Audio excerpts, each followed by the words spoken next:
بسم اللہ الرحمن الرحیم۔ پارہ نمبر 24 تراوی۔ آج تراوی میں 24ویں پارے کی تلاوت کی گئی۔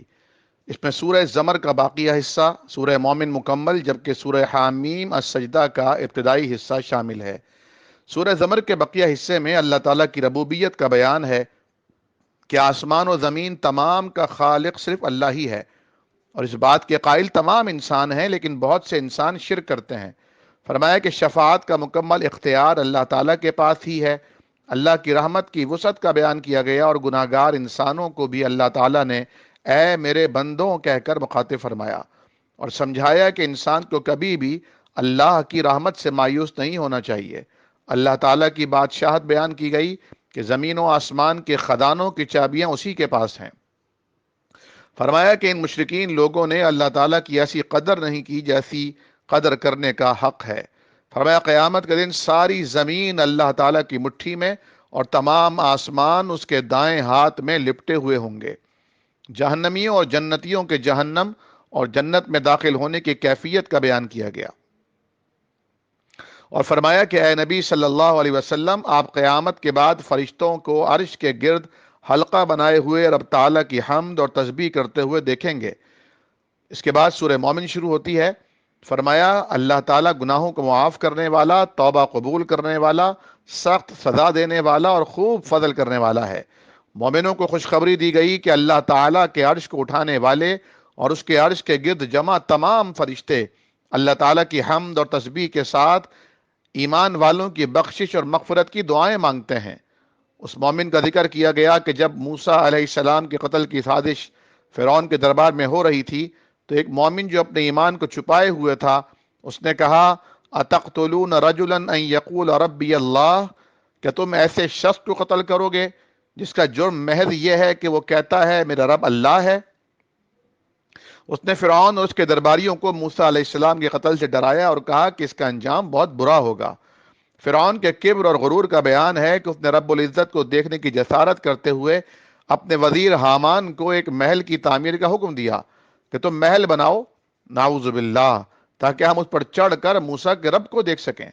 فرعون اور اس کی آل پر اللہ تعالیٰ کے عذاب کا ذکر ہے کہ وہ صبح و شام آگ پر پیش کیے جاتے ہیں، اور جب قیامت قائم ہوگی تو مزید سخت عذاب میں داخل کیے جائیں گے۔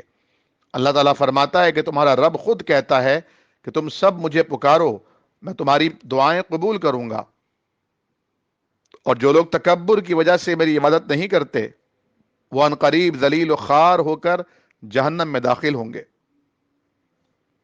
انسان کی تخلیق کا بیان کیا گیا۔ بلا شبہ انسان کی تخلیق اللہ تعالیٰ کی قدرت کا ایک ایسا اعجاز ہے جس پر غور کیا جائے تو انسان سجدے سے سر نہیں اٹھا سکے، کہ انسان کبھی مٹی تھا، پھر نطفہ بنا، پھر علقہ بنا، پھر بچہ بنا، پھر جوان ہوا، پھر بوڑھا ہوا، پھر آخر لقمہ اجل بن جاتا ہے۔ فرمایا کہ کیا ان کافروں نے زمین میں گھوم پھر کر نہیں دیکھا کہ وہ لوگ جو اللہ کے عذاب کا نشانہ بنے ان سے بھی زیادہ طاقتور تھے، لیکن ان کے برے کام ان کے کچھ کام نہ آئے، اور وہ اپنی یادگاریں چھوڑ گئے۔ اس کے بعد سورہ حامیم السجدہ ہے، جس کے ابتدائی 5 رکوع اس پارے میں شامل ہیں۔ آسمان و زمین کی تخلیق کا بیان فرمایا کہ اللہ نے زمین اور اس کے اندر کی ساری چیزوں کو 4 دن میں پیدا کیا۔ اس نے زمین پر مضبوط پہاڑ گاڑ دیے اور آسمان کو 2 دن میں بنایا۔ اس سے پہلے وہ دھواں تھا۔ اس نے زمین و آسمان سے کہا تم دونوں خوشی سے آؤ یا ناخوشی سے؟ دونوں نے کہا ہم دونوں فرما برداری کرتے ہوئے حاضر ہیں۔ کافروں کی شرارت کا ذکر کیا گیا کہ جب نبی کریم صلی اللہ علیہ وسلم قرآن مجید کی تلاوت کرتے تو یہ لوگ شور مچا دیتے تاکہ لوگ تلاوت قرآن مجید کو نہ سن سکیں۔ ایمان کے بعد سب سے بڑی صفت استقامت کا ذکر کیا گیا کہ جن لوگوں نے کہا بے شک ہمارا رب اللہ ہے، اور پھر اس عقیدہ توحید پر جم گئے، ان پر فرشتے اترتے ہیں اور ان کی تسکین کا باعث بنتے ہیں کہ نہ ڈرو اور نہ ہی غم کرو۔ وہ انہیں اس جنت کی خوشخبری دیتے ہیں جس کا وعدہ ان سے کیا جاتا ہے، تمہیں وہاں ہر وہ چیز ملے گی جس کی تمہیں خواہش ہوگی۔ داعی اللہ یعنی اللہ کی طرف دعوت دینے والے کی تعریف بیان کی گئی کہ اس سے بہتر بات اور کسی کی نہیں ہو سکتی جو اللہ کی طرف دعوت دے، خود بھی نیک اعمال کرے اور کہے میں تو مسلمان ہوں۔ اسی طرح داعی کو کون سا اسلوب استعمال کرنا چاہیے، اس کا بھی بیان کیا گیا کہ نیکی اور برائی کبھی برابر نہیں ہو سکتی۔ آپ برائی کو بھلائی سے دور کریں، پھر وہی شخص جس کے اور آپ کے درمیان دشمنی ہے وہ ایسا ہو جائے گا جیسے جگری اور گہرا دوست ہو. لیکن یہ صرف انہیں نصیب ہوتی ہے جو صبر و تحمل یعنی برداشت سے کام لیتے ہیں، اور یہ لوگ بہت خوش نصیب ہوتے ہیں.